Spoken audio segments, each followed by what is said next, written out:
Brokerage houses की आशीष। हाँ, तैयारी हो रही है। अच्छा, 3 ब्रोकरेज हाउसेस हैं, इंटरेस्टिंग रिपोर्ट्स हैं, हाईलाइट करता हूं। सबसे पहले सीएलएसए की रिपोर्ट जरा डायरेक्टर साहब स्क्रीन पे लेकर आइएगा। जैसे हेमंत कह रहे हैं 4 डिजिट की तैयारी हो रही है, तो 860 के प्रीवियस टारगेट्स बढ़ाकर 1000 रुपए कर दिए गए हैं और बाई की रेटिंग है। इनका कहना है could be the only scale player to report year on year growth in FY21। जो गाइडेंस की हम बात कर रहे थे, बड़े साइज के टियर 1 आईटी कंपनीज में शायद इकलौती ऐसी कंपनी होगी जो इस साल FY21 में साल दर साल ग्रोथ रिपोर्ट करती हुई नजर आएगी। और Q1 के अच्छे प्रदर्शन के बाद उन्होंने FY21 FY22 की जो ईपीएस एस्टिमेट्स हैं 9% बढ़ा दी हैं। इनका कहना है, ये भी वही कह रहे हैं, प्राइस अर्निंग मल्टीपल का गैप जो है टीसीएस के साथ वो अब नैरो डाउन होना शुरू होगा, यानी कि इन्फोसिस बेहतर परफॉर्म करता हुआ आपको नजर आएगा। नोमुरा का कॉल है, अपग्रेड कर रहे हैं बाई की तरफ, लक्ष्य बढ़ाकर 975 रुपए कर दिया है। उनका कहना है जिस तरह की डिजिटल पोजीशनिंग है, सिल्वर लाइनिंग है कोविड का, कि इस बीच में हम देख रहे हैं डिमांड रिकवरी आती हुई और ये स्पेस अब डिजिटल की बड़ी अट्रैक्टिव हो रही है वाकई, इसलिए रडार पर रखिएगा। गाइडेंस जो ग्रोथ की दी FY21 की, खास तौर पे स्ट्रीट उसको बहुत पॉजिटिवली लेगी। और फाइनली सिटी का कॉल, मेंटेन बाय 825 से इन्होंने भी लक्ष्य बढ़ाकर 1000 रुपए कर दिया है। इनका भी एस्टिमेट जो है FY21 से 23 तक के ईपीएस के 6 से 7% बढ़ा दिए हैं और इन्होंने टारगेट मल्टीपल जो दे रहे थे अब तक इन्फोसिस को, वो बढ़ा दिया है। पहले 20 टाइम्स का टारगेट मल्टीपल रख रहे थे, अब उसे बढ़ाकर FY22 बेसिस पे 23 टाइम पे कर दिया है। तो वही जो पी रेटिंग है ना, वो रेटिंग बढ़ती हुई नजर आएगी। अब अपडेट्स पे ब्रोकरेज हाउसेस का क्या व्यू है, आइए उनको समझते हैं और उनके price targets, fresh targets Reliance पे क्या निकल के आ रहे हैं। आशीष हमारे साथ हैं। आशीष, मॉर्निंग।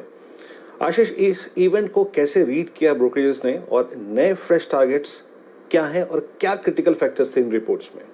जी हाँ, तो रिलायंस की जो एजीएम हुई थी उसमें तमाम ब्रोकरेज की रिपोर्ट्स आ चुकी हैं। सबसे पहले मॉर्गन स्टैनली के साथ शुरुआत कर रहा हूं।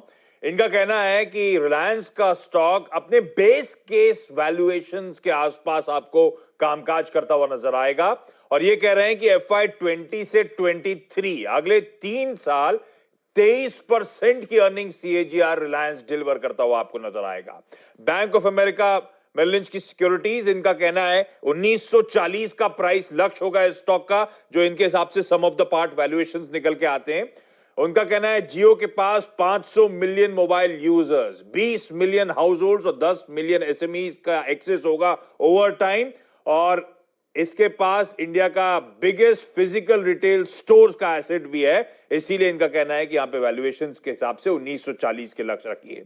कोटक खरीदारी करने का कॉल मेंटेन कर रहे हैं, पहले 1750 के लक्ष्य की बात कर रहे थे, अब बढ़ाकर 2150 रुपए लक्ष्य कर दिया है और उनका कहना है जो डिजिटल कॉमर्स कारोबार में फोरे कर रहा है रिलायंस, वो सबसे बड़ा नेक्स्ट बिग ट्रिगर होगा इस कंपनी के लिहाज से। रिलायंस रिटेल, उनका कहना है, डबल करता हुआ रेवेन्यूज नजर आएगा अगले 4 सालों में। $26 बिलियन के आसपास वो रेवेन्यूज वो पहुंचता हुआ नजर आएगा उसके कोर सेगमेंट्स के चलते।